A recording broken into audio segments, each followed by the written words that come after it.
한 번 더 인사하시면 좋겠습니다. 말씀의 열매 맺는 삶이 되시길 축복합니다.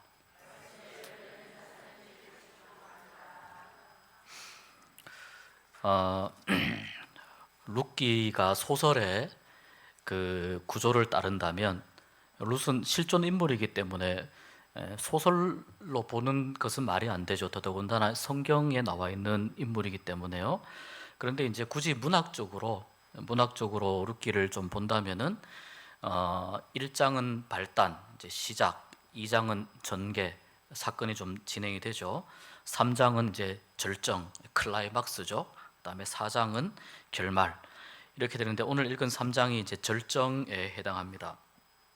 긴장도가 상당히 높은 그런 내용이 오늘 말씀 가운데 나와 있고, 그 긴장감을 이 룻기의 긴장감을 표현하는 말씀이 오늘 우리가 읽은 이 마지막 말씀입니다. 오늘 이 일을 성취하기 전에는 그 사람이 쉬지 아니하리라. 급하다는 겁니다. 쉬지 않고 이 일을 성취하기까지 보아스가 무언가 계속 자기의 일을 이루어 갈 것이다. 그런 내용입니다. 3장을 우리가 읽었는데 이 3장 안에 내용을 세 부분으로 이렇게 좀 나누어 볼 수 있습니다. 이 첫 부분은 이제 5절까지로 이렇게 잘라 볼 수 있는데, 나오미가 룻에게 말하자면은 작전 지시를 하는 내용입니다. 어떻게 하면 될 것인지에 대해서 작전 지시를 하고, 6절부터 15절까지는 룻이 그 작전대로, 여기서 말하는 작전은 좋은 작전입니다. 좋은 작전대로 룻이 그것을 잘 수행하고, 또 보아스가 룻의 청혼이죠. 청혼을 보리밭에서 밤에 하는 경우는 룻기밖에 없는 것 같아요. 보통은 그렇게 안 하잖아요. 분위기 좋은 데서 하는데, 아무튼 깜깜한 밤에 보리밭의 밤에서 서로의 얼굴을 확인하기도 어려운 상황에서 룻의 청혼이 이루어지고 보아스가 그것을 수락합니다. 어떻게 보면 굉장히 좀 낭만적이기도 합니다. 그렇지만 사실 굉장히 긴장감이 넘치는, 이 두 사람은 상당히 긴장할 수밖에 없는 그런 상황이고, 그리고 이제 세 번째는 16절부터 18절까지 이제 시어머니인 나오미가 이 이야기를 듣고 룻에게 이제 우리가 할 일은 다 했다. 우리가 할 일은 다 했으니까 이제 기다려보자. 이런 정도의 내용이 오늘 말씀 가운데 있습니다. 여기 이 오늘 3장 1절이 이렇게 시작합니다. 시어머니 나오미가 룻에게, 자, 내 딸아, 내가 너를 위하여 안식할 곳을 구하여 너를 복되게 하여야 하지 않겠느냐. 나오미가 룻에게 왜 이러한 작전을 이야기하는지 그 목적이 여기에 나와 있습니다. 룻이 안식할 곳을 찾게 하기 위해서, 다시 말해서 룻을 위해서, 룻에게 조금 더 지금보다 더 복된 삶을 주기 위해서, 그래서 나오미가 계획을 세우는 겁니다. 어떤 일을 할 때 결과도 굉장히 중요하지만 기독교적인 의미에서는 정말 중요한 게 뭐냐면요, 의도와 목적이에요. 결과는 하나님 뜻대로 했을 때, 하나님이 원하시는 대로 했을 때 우리가 좀 감수해야 될 것은 뭐냐면 실패할 수도 있어요. 하나님이 원하시는 대로 했을 때 제대로 된 성과가 나지 못할 수도 있어요. 그 대표적인 예가 뭐냐면 예레미야 선지자예요. 예레미야 선지자.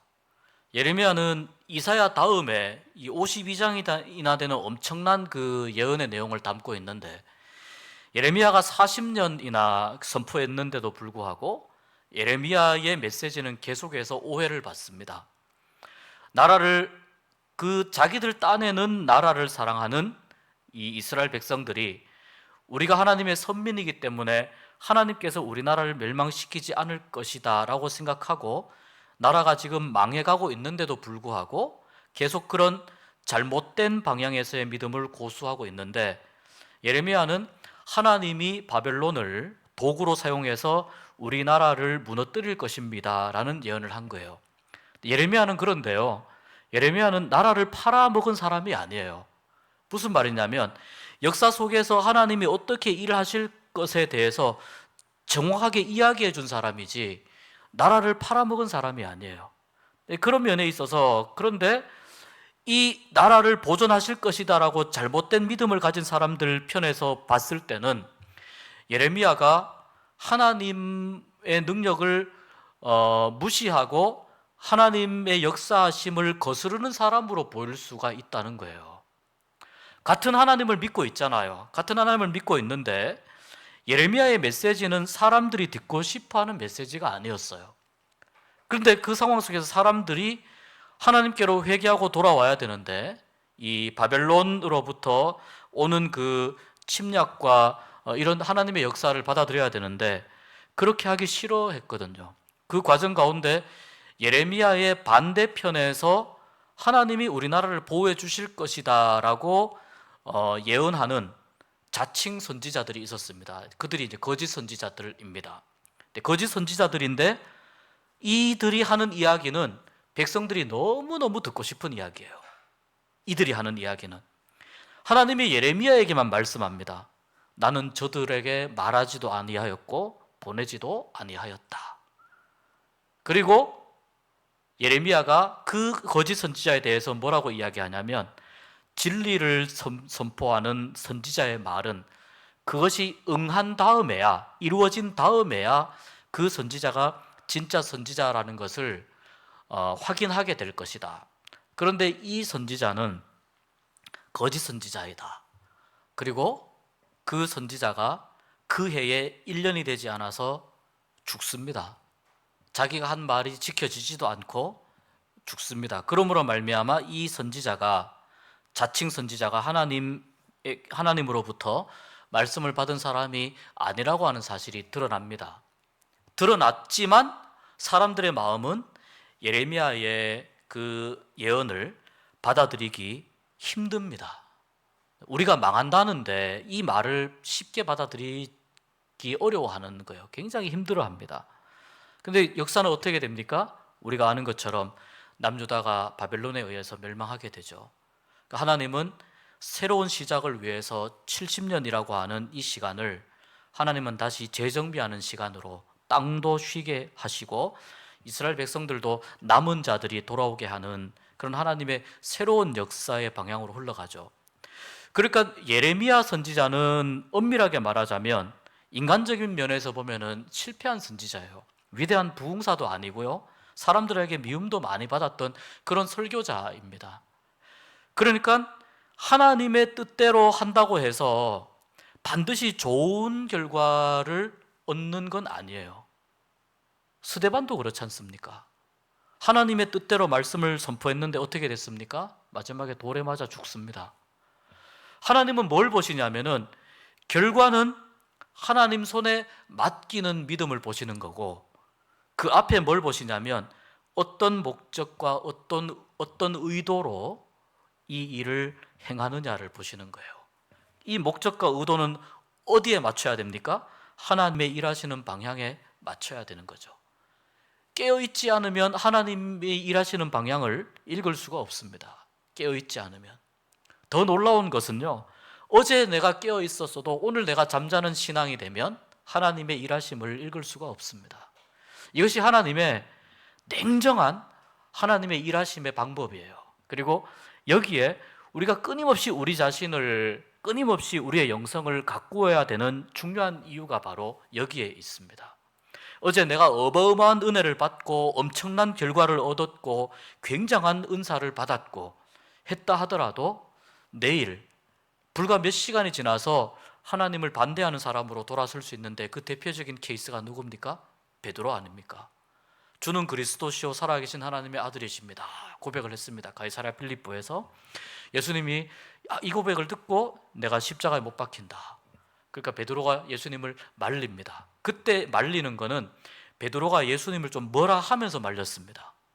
그러니까 예수님이 베드로에게 사탄아 내 뒤로 물러가라 라고 이야기를 하잖아요. 그러니까 아무리 내가 위대한 신앙 고백을 했어도 우리는 인간이기 때문에 언제든지 돌아설 수 있다니까요. 그게 우리에게 기본적으로 전제되어 있어야 우리의 연약함을 인정하게 되는 겁니다. 자, 오늘 말씀을 보면 이 나오미가 계속해서 룻을 계속해서 어떻게 이 가정이 회복되고 살아갈 것인지에 대해서 정말 많은 고민을 하는데, 그런데 나오미는 또 어떤 게 있냐면은 룻에 대한 고마움이 있기 때문에 룻에 대한 그 사랑하는 마음이 있지 않습니까? 그래서 룻이 잘 되기를 바라는 겁니다. 근데 가장 잘 되는 방법이 무엇인가? 라고 나오미가 곰곰이 생각해 봤는데, 이 계속해서 보아스의 밭에 가서 이삭을 주워오는 이 과정을 보면서 하루하루 일어났던 일들을 룻이 왜 나오미에게 이야기하지 않겠습니까? 그런데 이야기하는 것을 들으면서 나오미가 상당히 긴 시간 동안 보아스와 우리 죽은 남편과의 관계, 우리 친족 관계, 또 고엘 제가 설명해 드리겠지만 이런 고엘 제도 속에서 보아스가 어떤 역할을 할 건지 굉장히 고민을 많이 하고, 그리고 나서 나오미가 룻에게 이야기를 한 겁니다. 나오미의 이 계획은 굉장히 신중하게, 매우 신중하면서도 하나님의 뜻에서 벗어나지 않는, 그렇지만 약간의 그 로맨틱하기도 하고 또 약간의 그 좀 이렇게 그 아찔한 장면도 있는 그런 내용이 3장 가운데 있죠. 룻이 나오미가 명한 것을 그대로 실행을 합니다. 6절부터 15절에 그렇게 실천을 합니다. 나오미의 명령대로 목욕합니다. 기름을 바릅니다. 옷을 입습니다. 그리고 가서 보아스의 발끝에 거기에 눕죠. 이 내용이 굉장히 좀 낭만적으로 보이고 좀 로맨틱하게 보입니다. 그렇지만 한편으로는 자 보십시오. 이 보아스는 오늘 우리가 말씀 읽었지만 기업을 물을 자로서 1순위에 있는 사람이 아니에요. 무슨 말이냐면 보아스는 나오미와 룻의 이 상황을, 사연을 알고 있지만 본인이 쉽게 나설 수 없는 입장입니다. 이런 상황 속에서 룻이 보아스에게 갑니다. 왜냐하면 그동안 보아스의 인격을 보았고 보아스의 삶의 모습을 보았기 때문에 보아스 정도면은 우리 가정이 다시 회복되는데 자기의 일을 희생해서 우리를 도와줄 수 있겠다라고 그렇게 판단했기 때문입니다. 이 사람만 보았겠습니까? 보아스보다 훨씬 가까운 친척도 아마 검토를 했을 겁니다. 그러나 보아스가 되면 좋겠다라고 그렇게 마음을 가진 거죠. 그런데 이 한밤중에, 깜깜한 한밤중에 타작마당에 지금 남자와 여자가 이렇게 같은 자리에 지금 누워있는 장면이 연출됩니다. 여기서 만약에 이 룻이 보아스의 발치에 가서 눕는 장면을 그 일꾼 중에 누군가가 보았다면 어떻게 될까요? 보았다면 그래서 보아스일까요?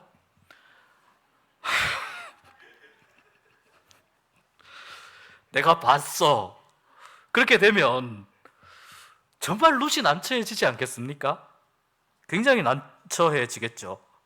그런데 이 보아스가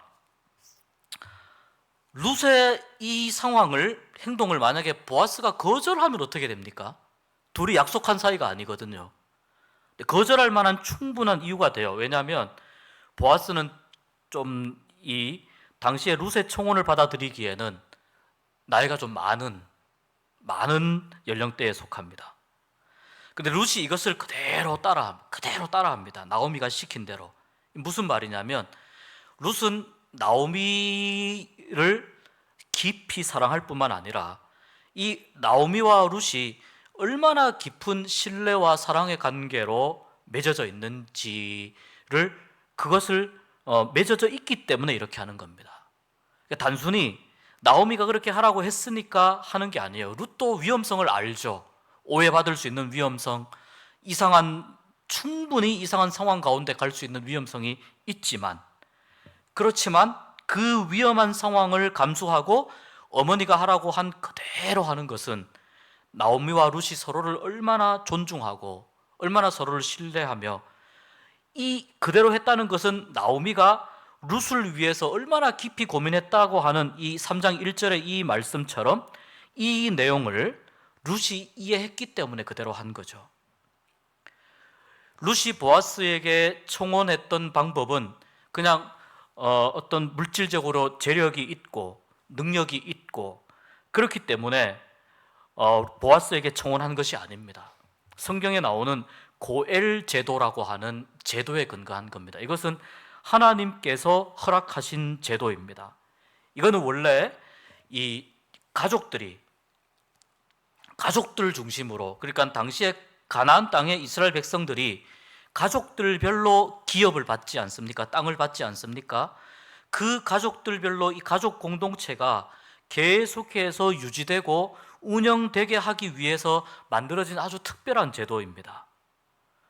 그 친척들 간에 서로 연결되어 있는 이 가족 안에서, 일가 친척 안에서 재산을, 어느 집의 재산이 어떤 식으로 소멸되고 빼앗겼을 때 그것을 다시 회복해 주기 위한, 그것뿐만 아닙니다.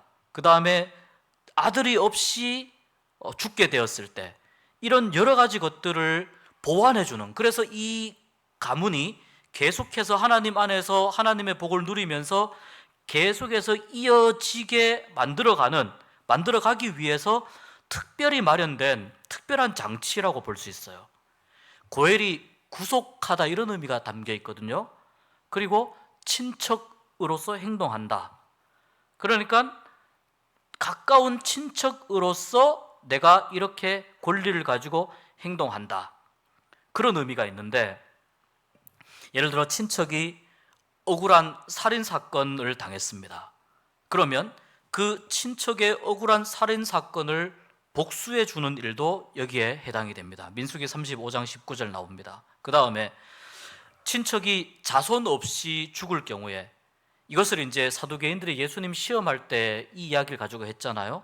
첫째 형도 죽고 둘째 형도 죽고 쭉 했지 않습니까? 그게 여기에서 나온 이야기입니다.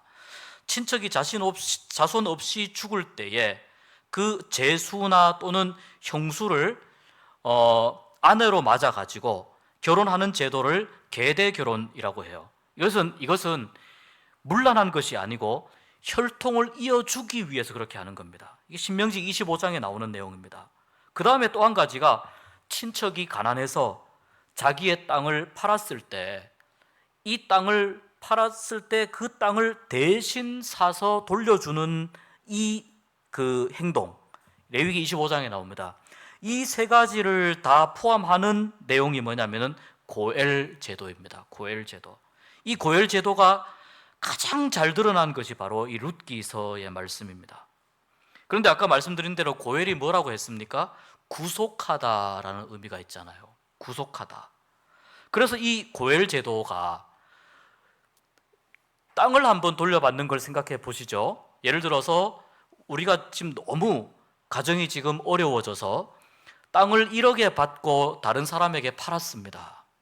저기 울산시에 있는 누군가에게 팔았는데, 이 1억이라고 하는 자금도 어떻게 하다 보니까 그만 다 소진하고 더 이상 우리 가족이 더 이상 이 생계를 이어갈 수 있는 방법이 막막한 상황 속에 있을 때, 우리 가문 중에 조금 재력이 있고 이 금액을 감당할 수 있는 그 정도의 어떤 재력이 되는 분에게 이 고엘 제도를 부탁을 하는 거예요. 그러면 그분이 내가 이 고엘 제도를 내가 그러면 하겠다라고 승낙을 했을 경우에 어떻게 되느냐, 그분이 거기 가서 1억이든 아니면 땅값이 더 올랐을 수 있잖아요. 그 돈을 지불을 하고 이 땅을 사서 땅 문서를 본인이 가지는 것이 아니고 원래 팔았던 이 집에 땅 문서를 주는 거예요. 그럼 어떻게 됩니까? 적어도 1억 이상이라고 하는 상징적인 숫자입니다. 1억은. 그러니까 굉장히 큰 금액을 내가 희생해야 이것을 돌려받는다는 걸 의미해요. 굉장히 큰 금액을 희생해야. 그래서 이 고엘 제도는 희생 없이는 구원함이 없다고 하는 것을 구약 시대에서부터, 희생 없이는 회복이 없다고 하는 사실을 구약 시대에서부터 알려주기 위한 하나님의 특별한 장치입니다. 성경에 나오는 가장 큰 희생이 무슨 희생입니까? 예수 그리스도의 십자가 죽음의 희생이죠. 이 희생만큼 더 큰 희생이 없죠. 그래서 이 고엘 제도는 무엇을 바라보게 하냐면은 신약 시대에 예수님께서 자기의 피를 희생하고 죄인들을 하나님의 백성으로 회복시켜 주시는, 돌아오게 하시는 이 예수님의 구원 사역과 이 고엘 제도를 연결시킬 수가 있는 겁니다. 그러니까 이 룻기서는 단순하게 룻이라고 하는 한 여인의 그런 어떤 사랑과 또 올바른 삶의 모습, 그것만 이야기하는 것이 아니고, 룻기서 안에는 잘 묵상해 보면은 여기에서 바로 예수님의 구원하심, 예수님의 십자가의 죽음, 우리가 성찬식 하면서 떡을 떼고 잔을 나눌 때에 이 떡은 너희를 위하여 찢기는 나의 살이다, 너희를 위하여 흘리는 나의 피다라고 말씀하신 그 말씀을 우리가 되뇌이는 이유는, 예수님께서 마치 기업을 무르는 그런 친족처럼 우리에게 오셔서 우리 목숨값으로 예수님의 살과 피를 희생하셨기 때문에 그것을 우리가 기념하는 거예요. 룻기서를 통해서 그래서 예수님의 이 구원 사역을 우리가 바라볼 수 있는 겁니다. 오늘날 이 말씀을 보면서 나오미가 이제 이야기를 합니다. 너가 좀 잘 됐으면 좋겠다라고 이야기하면서 지금 오늘 밤에 보아스가 우리의 친족인데 타작 마당에서 보리를 까불리라. 2장 23절에 보면은 보리 추수와 밀 추수를 마치기까지 룻이 이삭을 주었다고 했거든요. 굉장히 긴 시간이 지난 거죠.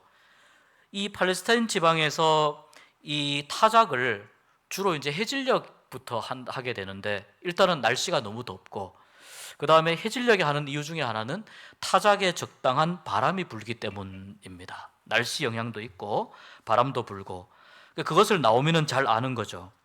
그래서 타작 마당에서 타작을 할 건데 너가 목욕하고 기름을 바르고 옷을 입고, 여기에서 이 옷은 막 화려한 옷이 아니라 이불처럼 이렇게 사용할 수 있는 굉장히 큰 외투를 의미합니다. 외투를 입고 타작 마당에 내려가서, 보세요, 그 사람이 먹고 마시기를 다 할 때까지는 나타나지 말라고 이야기를 하죠.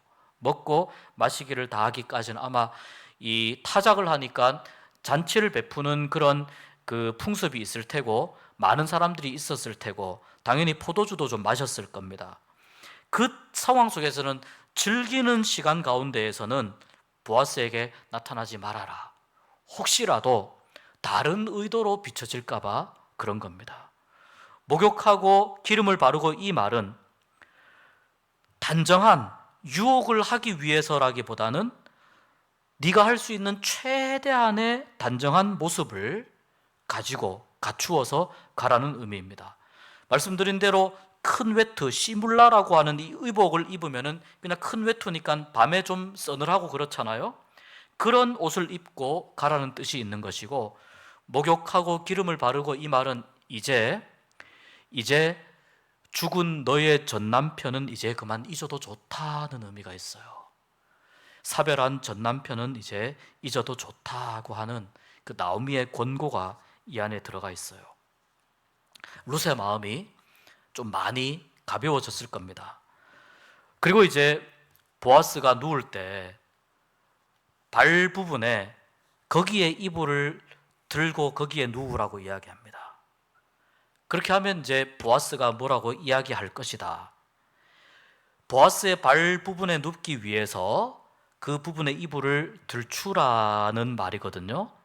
이 말은요, 보아스와의 성적인 접촉을 의미하는 것이 아니라 자기의 가장 가까운 친족 중에 한 사람, 말씀드린 대로 보아스는 고엘 제도를 감당할 수 있는 여러 조건이 되는 사람인데, 그렇기 때문에 보아스에게 당신이 이 고엘의 의무를 해주기를 요청합니다라고 하는 그런 의미에서 보아스에게 가서 이렇게 이야기하라고 하는 것입니다. 그러니까 이 말은 이 나오미 집안이 가지고 있는 고엘 제도를 활용할 수 있는 하나님이 허락하신 정당한 권리를 행사하라는 의미입니다. 정당한 권리를 행사하라는 겁니다. 보아스의 입장에서 보십시오.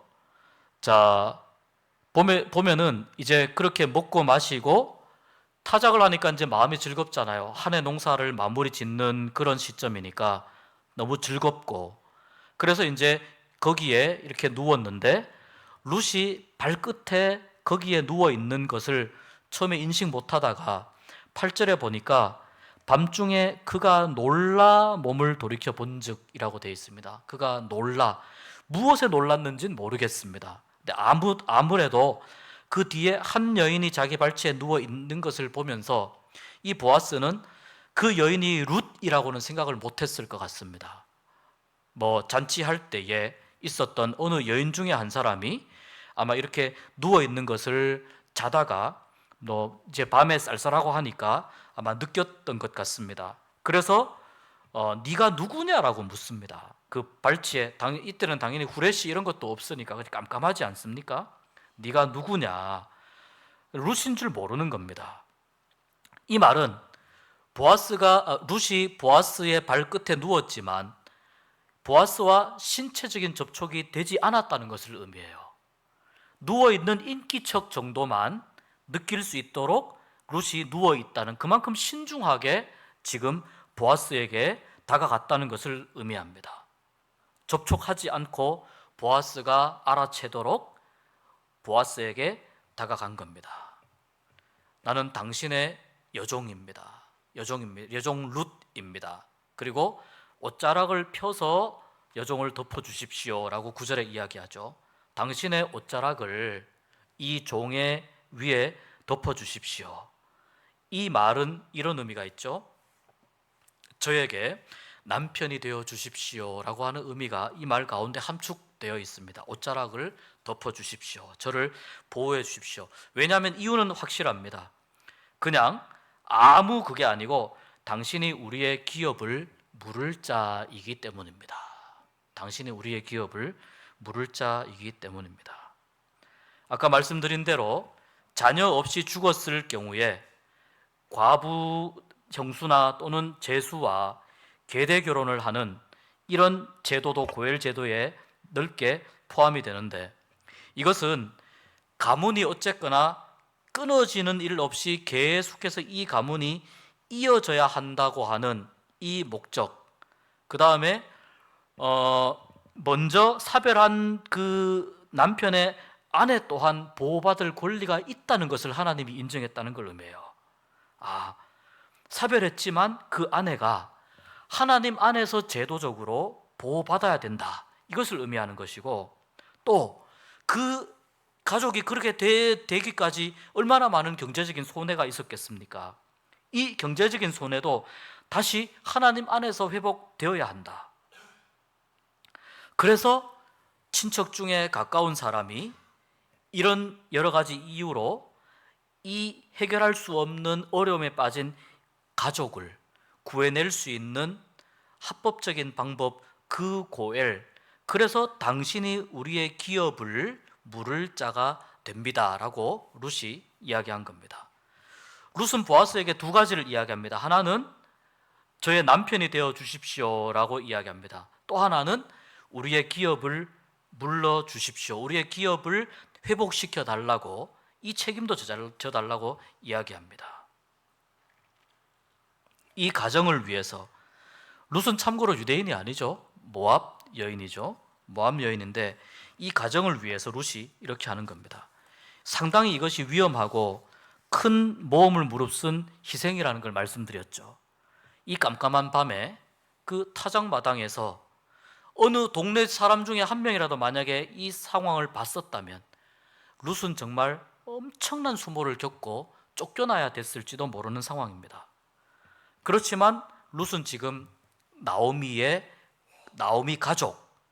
가족이 회복되기 위해서 자기가 할 수 있는 모든 것을 다 하는 거예요. 자기가 할 수 있는 모든 최선을 다하는 거예요. 근데 보아스가 하는 반응이 굉장히 놀랍습니다. 10절에 보면 보아스가 이렇게 반응을 합니다. 10절 맨 끝에 보니까 내가 베푼 인애가 처음보다 나중이 더하도다. 내가 베푼 인애가, 그 앞에 보면은 내 딸아 여호와께서 내게 복 주시기를 원한다. 내가 가난하건 부하건 젊은 자를 따르지 아니하였으니. 그리고 네가 베푼 인애가 처음보다 나중이 더 크다. 자, 이 말을 우리가 이제 잘 이해를 해야 됩니다. 우리가 일반적으로 보아스가 지금 룻에게 굉장히 큰 긍휼과 인애, 헤세드를 베푸는 관점에서 우리가 보고 있는데, 보아스가 반대로 이야기하거든요. 네가 베푼 인애가 처음보다 나중이 더하도다. 처음 베푼 인애는 뭐냐면은 룻이 나오미의 말을 듣고 자기의 모압 또는 자기 고향 사람들에게로 돌아가지 않고 나오미를 따라서 베들레헴까지 온 것을 의미해요. 이것은 이 나오미 가정에 굉장히 큰 인애를 베푼 거고, 큰 사랑을 베푼 거고, 나오미 가정에게만 베푼 것이 아니고 베들레헴 사람들에게 이 소문이 났을 때 룻이 얼마나 정말 나오미에게만 그런 게 아니고 그 이야기를 들은 베들레헴 사람들이 거기서 위로를 얻는 겁니다. 거기서 굉장히 큰 위로를 얻는 겁니다. 그 다음에 룻이 또 어떤 인애를 베풀었냐면, 여기 말씀을 따라 보면 젊은 사람들이, 어떤 성서신학자는 그렇게 이야기합니다. 보아스의 밭에서 이삭을 줍는 기간이 꽤 길었단 말이죠. 근데 꽤 긴 시간 동안 룻에게 주위에 있는 젊은 사람들이 청혼하지 않았겠느냐, 대시하지 않았겠느냐 라고 해석을 합니다. 주위의 사람들이 아마도 그렇게 청혼하고 대시했을 때 이 룻이 젊은 사람들에게 따라가지 않고 이 가정을 회복하기 위한 목적으로 자기와 결혼하기에는 나이가 굉장히 어울리지 않는 연로한 보아스 자신에게 청혼하러 온 이 사실을 보아스가 뭐라고 이야기하냐면 나중에 베푼 인애가 더 크다라고 말하는 거예요. 그러니까 룻의 청혼은 보아스에게 어떤 의미가 되냐면은, 보아스에게 룻이 베풀 수 있는 헤세드를 베풀었다라고 보아스가 받아들인다는 겁니다. 보아스에게 룻이 헤세드를 베풀었다. 룻이 그의 어머니와 그 사별한 남편에게 베풀었던 그 사랑보다 더 큰 사랑을 지금 누구에게 베풀고 있냐면은 룻이 보아스에게 베풀고 있는 거예요. 원래대로 하면 누구에게 가야 됩니까? 보아스보다 훨씬 더 앞서 있는, 훨씬 더 가까운 친족에게로 가서 사실 이것을 호소를 해야 되죠. 그런데 그렇게 하지 않고 보아스를 찾아온 거라는 거죠. 그래서 이 보아스가 이 룻이 지금 하고 있는 이 모든 행동과 상황들을 보면서 룻에게 약속을 해줍니다. 내가 네 말대로 다 하겠다. 네 말대로 다 하겠다. 룻의 입장에서는 어쨌거나 보아스가 자기의 요청을 거절할지도 모른다는 생각을 할 수 있는 겁니다. 왜냐하면 보아스가 자기의 재산을, 큰 재산을 희생해야 이 나오미의 가정을 회복시켜 줄 수 있기 때문에 그렇거든요. 그러니까 보아스가 거절할 수도 있겠다고 하는 불안감을 가지고 다가갔어요. 그렇지만 또 보아스 입장에서는 자기에게 와서 이 고엘의 의무를 해달라고 요청하는 룻이 또 한편으로는 너무 고마운 겁니다. 그런데 보아스가 승낙한다 하더라도 보세요. 이 베들레헴 사람들, 이 유대인들이 지금 모압 출신인 자신과 보아스의 결혼을 또 반대할 수도 있거든요. 그 고엘 제도는 우리 유대인들에게만 해당되는 것이지 모압 여인에게는 해당되지 않습니다. 그러니까 그것을 거절하고 받아들이지 않을 수도 있거든요. 그런 의미에서 보아스의 입장에서도 룻의 입장에서도 쉽게 나설 수 없는데, 여기에 용기를 불어넣어준 나오미의 그 말을 룻이 그대로 받아들이고 순종하면서 룻이 용기 있게 이 보아스에게 가서 이 청혼을 하게 되는 겁니다. 보아스가 처음에는 이 소녀가 누구냐라고 물었습니다. 이 이삭을 줍는 소녀가 누구냐. 그 다음에 룻에게 뭐라고 말하냐면은 내 딸아 이렇게 이야기합니다. 그리고 최종적으로 보아스가 룻에게 뭐라고 말하냐면 11절에 보면 내가 현숙한 여자인 줄을 모든 마을 사람들이 다 알고 있다. 처음엔 소녀에서 출발했어요. 그 다음에 내 딸아. 이건 거의 이제 굉장히 좀 말하자면 아래에 있는 느낌을 주는 거죠. 보아스와 같은 급이 아니라 아래에 있는.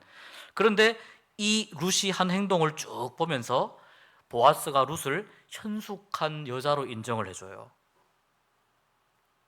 이 호칭을 바꿈으로 인해서 보아스가 룻을 인정해 준다는 의미예요. 현숙하다고 하는 말은 사회적으로, 종교적으로 가족에 대한 책임을 성실히 감당하는 여인이다라는 의미입니다. 그러니까 이 룻은 자기가 들을 수 있는 최고의 칭찬을 보아스에게 지금 받고 있습니다. 그리고 보아스도 일단은 약속을 해줍니다. 자, 그런데 한 가지 걸리는 게 있어요. 보아스보다 훨씬 더 가까운 관계에 있는 친족이 있거든요. 이 사람이 우선권을 가지고 있어요. 이 고엘 제도를 해주십시오라고 했을 때 이 사람이 우선권을 가지고 있는데 13절에 한번 보십시오. 보아스가 이렇게 이야기합니다. 이 밤에 여기 머무르라. 아침에 그가 기업 물을 자의 책임을 내게 이행하려 하면 좋으니 그가 그 기업 물을 자의 책임을 행할 것이니라. 무슨 말입니까? 내가 충분히 해줄 수 있는데 나보다 우선권을 가지고 있는 그 사람이 너에게 그 책임을 이행하면 그것도 좋다는 의미입니다.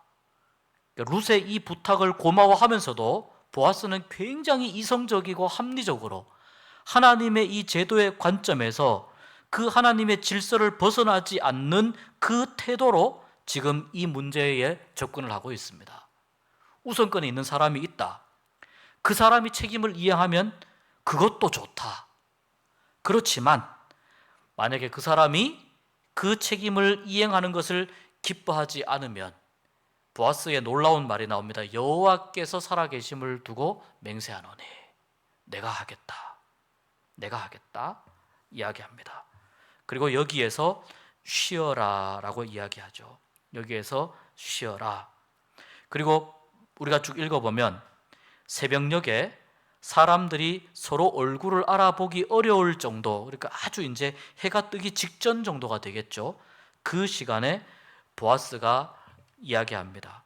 안 좋은 소문이 날 수 있으니까 여기서 이제 집으로 돌려보내는데 그냥 보내지 않고 룻이 입었던 그 겉옷에다가 6대박을 거기에다가 지워주고 그리고 집으로 돌려보내고 그 이야기를 나오미가 다 들은 후에 나오미가 하는 마지막 이야기가 이 이야기입니다. 이 사건이 어떻게 될지 알기까지 앉아 있어라. 이제 다 했으니까 기다리는 거죠. 그 사람이 오늘 이 일을 성취하기 전에는 쉬지 아니하리라 라고 이야기합니다.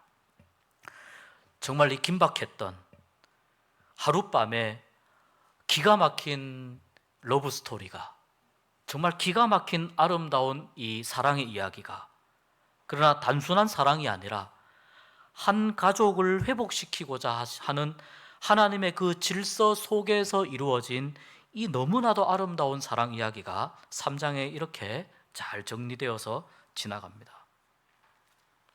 그 사람이 오늘날 이 일을 성취하기까지는 쉬지 아니하리라. 왜냐하면 내가 지켜본 바에 의하면, 내가 겪어본 바에 의하면 보아스는 게으름을 피울 사람도 아니고 자기 말을 씹어먹을 사람도 아니고 약속을 지키지 않을 사람도 아니고, 그 사람은 오늘 무엇을 하겠다라고 약속했다면 반드시 그것을 성취할 사람이기 때문이다. 그런 사람으로 그 동네에서 정평이 나 있는 사람이기 때문이다 라는 것이 이 나오미의 마지막 말에 들어가 있습니다. 보아스를 가만히 보면서 저는 보아스가 하나님의 성실하심을 참 닮은 사람이다 라는 생각이 듭니다. 하나님의 성실하심. 예레미야애가 3장 22절 23절을 우리가 한번 볼까요? 예레미야애가 3장 22절 23절. 예레미야애가는 예루살렘 성이 무너지고 나서 예레미야가 나라가 폭삭 망한 것을 보면서 슬픈 노래를 지어서 부른 그 노래가 예레미야애가이죠. 예레미야애가 3장 22, 23절 우리 화면에 나왔는데 같이 한번 읽어보겠습니다. 여호와의 인자와 긍휼이 무궁하심으로 우리가 진멸되지 아니함이니이다. 이것들이 아침마다 새로우니 주의 성실하심이 크시도소이다. 아멘. 나라가 완전히 망한 상황에서 그래도 예레미야가 마지막에 희망을 가지고 이야기하는 그 희망의 핵심적인 말씀이 오늘 이 말씀이에요. 여호와의 인자와 긍휼하심이 무궁하심으로. 나라는 망했으나 어떻습니까? 우리는 멸망하지 않았습니다. 우리가 완전히 없어지지 않았습니다. 무엇 덕분에? 23절에 보면 무엇 덕분이라는 것이 나옵니다. 이것들이 보세요. 여호와의 성실하심과 인자하심이 아침마다 새로우니. 여호와의 성실하심과 인자하심이 아침마다, 왜 아침마다 새로울까요? 하나님이 성실하시기 때문에. 하나님의 사랑과 하나님의 인자하심과 하나님의 회복시키시는 마지막 소망을 주시는 하나님의 그 큰 은혜, 그 헤세드가 아침마다, 왜 아침마다 새로울까요? 하나님이 성실한 분이기 때문에. 어느 아침도 예외 없이 하나님의 인자하심을 경험하지 않는 날이 없고, 비록 나라가 망하는 큰 슬픔을 겪었지만 그 슬픔 속에서도 하나님의 인자와 하나님의 사랑은 여전히 나를 뒤엎습니다. 그래서 제가 어젯밤에 죽지 않고 오늘 아침에 제가 또 살아서 하나님의 성실하심을 맛보는 것, 이 얼마나 크고 놀라운 일입니까? 라고 예레미야가 나라가 망한 그 처참한 절망의 상황 속에서 하나님의 성실하심을 노래합니다. 그런데 이 하나님의 성실하심을 그대로 닮은 사람이 누구냐? 보아스예요. 하나님의 성실하심을 보아스가 닮았어요. 고엘은 자기를 희생해야만, 자기의 것을 희생해야만 곤경 가운데 있는 친족을 회복시킬 수 있는 제도예요. 내 것을 주어야 그 사람을 살릴 수 있는 제도예요. 그렇기 때문에 내 것을 내어놓는 희생이 없이는 회복이 일어나지 않아요. 그러니까 이제 룻기 4장에 보면 아시겠지만 그 우선권에 있었던 그 친족이 이 고엘 제도를 본인이 이행하기를 거절합니다. 여러 가지 이유가 있었겠지만 거절합니다. 그 무슨 말이냐면 희생할 준비가 안 되어 있는 거예요. 자기의 것을 내어놓는 희생이 있어야 회복이 일어나게 돼요. 대가가 필요하다는 뜻입니다. 이 대가와 이 희생은 소망 없이 살아가는, 소망 없이 꺼져가는 한 인생을, 한 가족을 살리는 놀라운 은총을 누리게 합니다. 이것이 뭐냐면 하나님의 정의예요. 정의. 하나님의 사랑이기도 하지만 하나님의 정의예요. 하나님의 정의는 뭐냐면 회복은 반드시 대가를 필요로 한다는 거예요. 회복은 반드시 희생을 필요로 한다는 거예요. 룻 보세요. 이 룻은 고엘 제도하고 상관없는 사람입니다. 모압 사람이기 때문에 얼마든지 자기가 좋아하는 사람과 얼마든지 새 출발할 수 있었습니다. 룻은 무엇을 희생을 했을까요? 자기의 민족과 자기의 고향을 모두 다 떠나오는 어머니 나오미와 함께 살기 위해서 자기에게 있는 모든 것을 버리고 떠나오는, 자기의 인생을 완전히 새로운 곳에서 시작하는 그 희생을 룻이 감당했습니다. 그리고 오늘 말씀에도 보면 많은 약간의 잘못된 어떤 그런 그 실수가 있어도 충분히 보아스에게도 룻의 의도가 오해받을 만한 그런 상황 속에서 룻은 자기가 할 수 있는 최선을 다합니다. 그리고 룻은 최선을 다한 다음에, 자기가 할 수 있는 희생을 다한 다음에 결과를 어떻게 합니까? 하나님께 맡기죠. 결과를 하나님께 맡깁니다.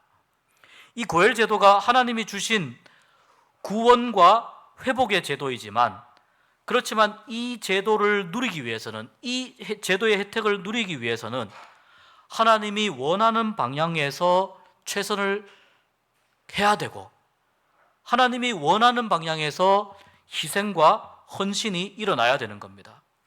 하나님이 원하지 않는 방향에서의 최선과 희생과 헌신은 아무 의미가 없어요.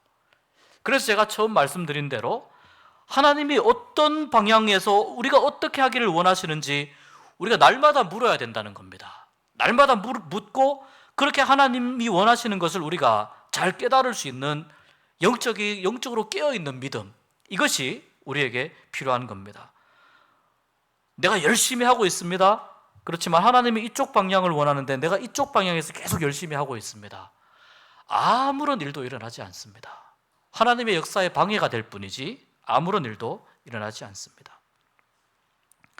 말씀드린 대로 이 고엘 제도가 최종적으로 가리키는 회복의 역사는 예수님의 십자가의 죽음과 구원의 은혜입니다. 살리기 위해서 어떻게 했다고요? 죽어야 했습니다. 우리를 살리기 위해서 예수가 죽어야 했습니다. 살림은 희생이 필요합니다. 죄와 죽음에 대한 대가를 지불해야 되는데 내가 나의 죄에 대한 대가를 지불할 능력이 안 됩니다. 인간들은 나의 죽음과 나의 죄에 대한 대가를 어떤 방법을 쓰더라도 지불할 능력이 안 됩니다. 그것을 지불할 수 있는 누군가가 지불을 해줘야 되는데, 누군가가 대신 그것을 희생해줘야 되는데, 그래서 예수님이 피를 흘려야만 했다는 겁니다. 우리가 구원받았다고 하는 고백은 어떤 고백입니까? 예수님, 내가 죽어야 할 그 자리에 예수님이 죽은 거예요. 간단합니다. 내가 예수님을 십자가에 못 박은 거예요. 나 때문에 예수님이 십자가에 못 박힌 거예요.